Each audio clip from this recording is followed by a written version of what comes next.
On December 1, 2025, in a quiet courtroom in the Northern District of Texas, a crime was committed in plain sight. It wasn't a robbery at gunpoint, and there were no masks involved. The weapon used was a gavel, and the getaway vehicle was a stack of legal documents filed under Chapter 11 bankruptcy protection. The victim was Genesis Healthcare, one of the largest nursing home operators in the United States, a company responsible for the lives of thousands of elderly patients across hundreds of facilities. But the true victims were the creditors, the taxpayers, and the families of those patients who were told that the company was broke.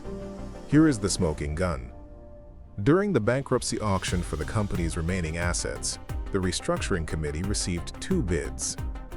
The first bid came from an outsider, a group called Genie 3 Partners. They offered approximately $922 million. The second bid came from an insider, an affiliate of the private equity firm that already controlled the company. Their offer was a mix of cash and debt forgiveness valued at roughly $155 million. In a sane world, or a fair market, the choice is automatic. You take the $900 million. You pay off the debts. You compensate the victims of neglect. You stabilize the company. But that is not what happened. The committee rejected the $900 million offer. They declared it toxic. Instead, they accepted the insider bid for $155 million. They chose to lose $767 million of value. Why? Why would a bankrupt company voluntarily incinerate $750 million? Because this wasn't a rescue operation. It was a harvest. And the people running the auction were the same people who engineered the collapse. What you are about to see is not a business failure. It is a forensic masterpiece of financial extraction. We are going to decode the mechanism known as the bust-out. We will show you how a group of private equity sponsors took a healthy American company, stripped it of $2.4 billion in real estate assets, saddled it with rent it could never pay, and then used the bankruptcy court to cleanse the crime scene. They didn't fail, they succeeded, and you paid for it. To understand how a company with billions in revenue ends up selling itself for scrap to its own executives, you have to understand that in the world of modern private equity, the health of the business is irrelevant. The business is just a host. The parasite is the financial structure placed on top of it. The Genesis Healthcare story technically begins 2 decades ago, but the lethal injection was administered in 2011. This is the moment the trap was set. At the time, the company was owned by Formation Capital and JER Partners. These are the architects. They understood a fundamental truth about the American economy. Operating a nursing home is hard, low-margin work. But owning the land underneath a nursing home? That is pure passive gold. So they executed a maneuver known in the trade as the OpCo-PropCo bifurcation. It sounds technical, but it is actually a very simple way to loot a company legally. They split Genesis into 2 separate legal entities. The first entity, the PropCo, took title to all the real estate, the land, the buildings, the physical assets. The second entity, the OpCo, kept the doctors, the nurses, the patients, and the liabilities. Then, the private equity owners sold the PropCo, the real estate, to a massive real estate investment trust called Healthcare REIT, which is now known as Welltower. The sale price was $2.4 billion. This was the extraction event. That $2.4 billion didn't go into improving patient care. It didn't go into raising nurse salaries. It went to the private equity owners. It allowed them to recoup their initial investment and generate a massive profit immediately. They effectively cashed out the house while leaving the family inside. But here is where the mechanism turns deadly. When they sold the buildings, Genesis didn't move out. They signed a master lease to rent the buildings back. Overnight, the company went from being a property owner to a tenant. And this wasn't just any lease. It was what's called a triple net lease. This meant Genesis was responsible for paying the rent, plus the property taxes, plus the insurance, plus the maintenance. The rent in year 1 was set at roughly $198 million. but the lease had a hook buried deep in the fine print: an automatic annual escalator. The rent would go up by 3.5% every single year. This is the death spiral. The architects knew that government reimbursements from Medicare and Medicaid, which is how nursing homes make money, do not go up by 3.5% every year. They barely keep up with inflation. So mathematically, from the moment the ink dried in 2011, Genesis was insolvent. It was a ticking time bomb programmed to explode the moment the compound interest on the rent overtook the operating margins of the business. For the last 14 years, Genesis hasn't really been a healthcare company. It has been a debt servicing machine, grinding down its staff and cutting corners on patient care just to make the rent payment to a landlord that used to be its owner. And when the math finally broke, as it was always designed to do, the architects were ready for the final phase, the bankruptcy filing of July 2025. This wasn't an emergency. It was the plan. But the architects needed a closer, someone to manage the final demolition. Enter Joel Landau and his firm, ReGen Healthcare. In March 2021, Genesis was drowning. The rent payments were suffocating the cash flow, and the pandemic had decimated patient occupancy. The stock had plummeted to under $1. In a functioning market, the company would have declared bankruptcy right then. It would have forced the landlords to renegotiate the leases or wiped out the shareholders. Instead, ReGen swooped in with what looked like a lifeline, a $100 million cash injection. But in the world of distressed debt, there are no knights in shining armor, only loan sharks in bespoke suits. This wasn't an investment, it was a loan-to-own play. ReGen took a position that effectively gave them 93% control of the company. But more importantly, they positioned themselves as the senior secured creditor. They moved to the front of the line. They weren't there to save the company for the existing shareholders. They were there to secure the cockpit before crashing the plane. Fast forward to July 2025. The debt load is unsustainable. The lawsuits for patient neglect are piling up, and Genesis finally files for Chapter 11 in Texas. Now, usually, bankruptcy is an open auction. The court's job, its legal duty, is to sell the assets to the highest bidder to pay back the people the company owes money to. That includes vendors, employees, and victims of malpractice. But Landau and ReGen had prepared a mechanism to short-circuit this process. They designated themselves as the stalking horse bidder. This is a bankruptcy term that sounds sporting, but in practice it allows the insider to set the floor price and structure the rules of the game to discourage anyone else from playing. And this is where we get to the robbery that happened on December 1st. When the bids were opened, there was a shocking disparity. A rival consortium, Genie 3 Partners, put a massive number on the table, $922 million. That is nearly $1 billion of recovery value. That is enough money to pay off the banks, settle the lawsuits, and potentially keep the company alive. ReGen, the insider, bid approximately $155 million. Do the math. The gap between the two offers is $767 million. In any other context, rejecting a $1 billion offer for a $100 million offer would be considered a breach of fiduciary duty so severe it would land you in prison. So how did they justify it? ReGen utilized a two-pronged attack to rig the outcome. First, they used the credit bid. Because ReGen held the debt from that 2021 rescue, they didn't have to pay cash. They could simply bid the money Genesis already owed them. It's like buying a house by tearing up the mortgage papers. It costs them $0 new. Any rival bidder, however, has to bring actual, cold, hard cash to the table. Second, they deployed the fiduciary out. They argued that the rival bidder, Genie 3, was toxic. And to be fair to the devil, they had a point. Genie 3 was linked to the Schwartz family, operators associated with the Skyline Healthcare disaster, a previous nursing home chain that collapsed due to fraud. Genesis and ReGen argued that regulators would never approve a sale to these bad actors. So the $900 million bid wasn't real. It was a mirage. It was the perfect alibi.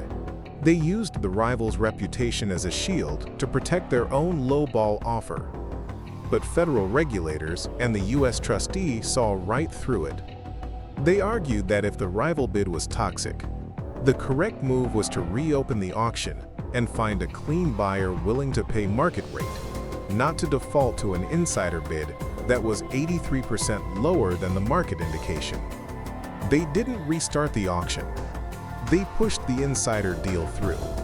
By accepting the $155 million bid, the bankruptcy committee effectively decided that the assets were worth next to nothing. But they aren't worth nothing. They are operational nursing homes generating revenue. The only reason the valuation is so low is to allow the insider to reacquire the company debt-free at a massive discount. This creates a, quote, valuation trap. If the company is sold for only $155 million, there is almost no money left in the pot. The secured lenders, ReGen, take the assets. But who gets left holding the empty bag? This brings us to the most cynical part of the extraction, the liability dump. There is a specific group of creditors who are unsecured. They don't have a contract, and they don't have a lien on the real estate. These are the patients, the families suing for wrongful death, the grandmothers injured by neglect because staffing was cut to pay the rent. When the gavel came down on that $155 million bid, a legal firewall slammed shut, trapping those victims in a burning building while the assets were carried out the back door. In the sterilized language of the bankruptcy court, the victims of this financial engineering are referred to as Class 7 unsecured creditors. It sounds bureaucratic. It sounds like a line item on a spreadsheet. But let me show you what Class 7 inches actually looks like. Class 7 is Nancy Hunt, a patient at a Genesis facility in Pennsylvania. She arrived at an emergency room with gangrene in her foot so severe that maggots were infesting the wound. The hospital staff were so horrified they called the police and an elder abuse hotline. She died 5 days later. Genesis agreed to pay $3.5 million to settle the lawsuit, but they stopped paying the moment they filed for Chapter 11. Class 7 is a female Alzheimer's patient in New Mexico who was sexually assaulted by another resident after staff ignored warnings about his behavior. Genesis settled for $925,000. They have paid zero. Class 7 is Nellie Betancourt, who died after a hip fracture. Her family settled for $650,000. But the lawyers for Genesis added a clause to the settlement. They could delay the first payment for 1 year. Before that year was up, the company filed for bankruptcy. This is the mechanism known as delay and discharge. By kicking these legal settlements down the road, the company effectively pushed the moral debt into the bankruptcy window. Now that the window is open, they are throwing the debt out. Under the plan approved by the insider bid, the total pool of money available for all unsecured creditors, that's every vendor, every supplier, and every victim of neglect, is capped at just $15 million. Compare that number to the liability. There are over $259 million in confirmed settlements and potentially $1 billion in total claims. Do the math. 15 million to cover $1 billion. That is a recovery rate of roughly 1.5 cents on the dollar. The chief restructuring officer for Genesis admitted it in open court. He stated that these victims may get nothing. This is the liability dump. It is the final stage of the bust-out. The goal was never to pay these claims. The goal was to segregate the assets, the operating licenses, the revenue streams, from the liabilities, the dead grandmothers. The assets are sold to ReGen, the new clean company. The liabilities are left behind in the old company, which is then liquidated and dissolved. The insider walks away with a debt-free business. The victims walk away with nothing. But the extraction doesn't stop with the patients. It hits you, the taxpayer, too. Because when Genesis fails to pay for the care it promised, Who picks up the slack? Medicare and Medicaid. The public commons. This entire 20-year cycle, from the leveraged buyout in 2007, to the real estate sale in 2011, to the bankruptcy in 2025, has been a system of privatizing profits and socializing losses. The private equity firms, Formation Capital, JER Partners, and now ReGen, extracted billions in real estate value and management fees. They took the cash off the table years ago. Meanwhile, the risks, the risk of the rent being too high, the risk of a pandemic, the risk of malpractice lawsuits, were shifted onto the public balance sheet. The nursing home industry is funded almost entirely by government reimbursements. That means your tax dollars paid the rent that enriched the REIT. Your tax dollars paid the executives who engineered the collapse. And now, your judicial system is being used to wash their hands of the consequences. It is a perfect, closed loop of wealth transfer.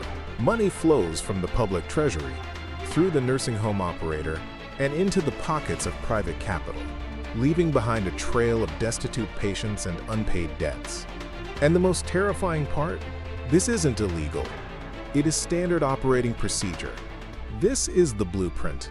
Genesis is just one example in a massive trend of private equity healthcare bankruptcies exploding in late 2025. The same OpCo/PropCo structures are embedded in hospital systems, dental chains, and emergency rooms across the country. They are all ticking time bombs. They are all stripped of their assets. And they are all waiting for their turn in bankruptcy court to dump their liabilities on you. This is the age of extraction. The era of building businesses is over. The era of harvesting them has begun. But if you think this ends with healthcare, you are missing the bigger picture. The same mechanics being used to liquidate nursing homes are now being positioned for an even larger target. This is the contagion. If you are an investor, pay close attention. Because the Genesis mechanism is not isolated to one company. It is the structural flaw underpinning a massive segment of the stock market. Millions of retail investors hold shares in real estate investment trusts, or REITs, like Welltower. You buy them for the dividend. You are told they are safe assets backed by healthcare real estate.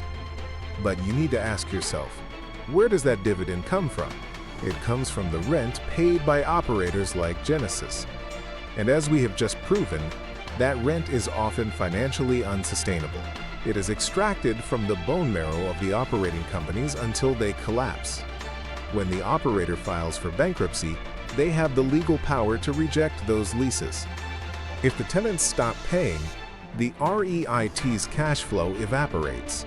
The dividend you rely on is being funded by a bust-out strategy that has an expiration date. When the music stops, the operator will fold. The private equity firm will walk away with the cash, and the REIT investor will be left holding an empty building that no one can afford to rent. But the ambition of the machine has grown beyond just hospitals.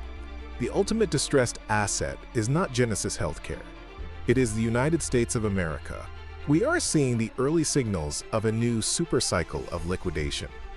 Just as private equity firms strip the real estate from nursing homes to monetize the assets, there are now proposals at the highest levels of government to monetize the asset side of the U.S. balance sheet. They are calling it a sovereign wealth fund.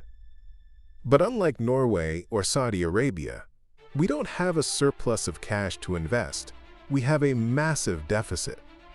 So the proposal is to capitalize this fund by liquidating federal assets, specifically public lands, mineral rights, and energy reserves.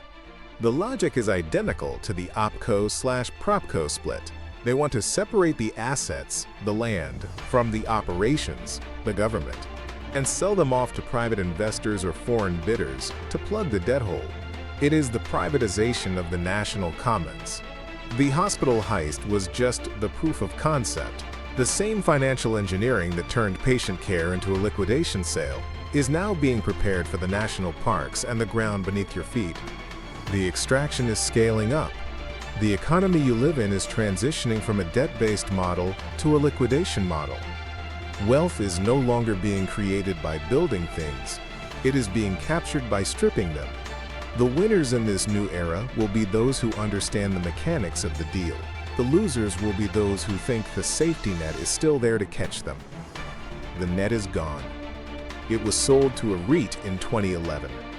This leaves us with a critical question, one that divides the room every time we present this data. Is this bust out simply the cold, hard efficiency of the free market clearing out a failed business? Or is it a legalized theft of public funds and human dignity, executed by a financial elite who have captured the court system? I want you to debate this in the comments. Is it business or is it a crime? If you want to survive the age of extraction, you cannot afford to look away. We are tracking the money that moves the world, and we are documenting the deals they don't want you to see. Click the subscribe button to secure your position in the network. Your briefing continues here. The mechanism we just exposed is only one lever of the machine. To understand the full scope of how power and capital are being re-engineered against you, you need the next piece of the puzzle. Click the video on your screen now to expand your intelligence. I'll see you there.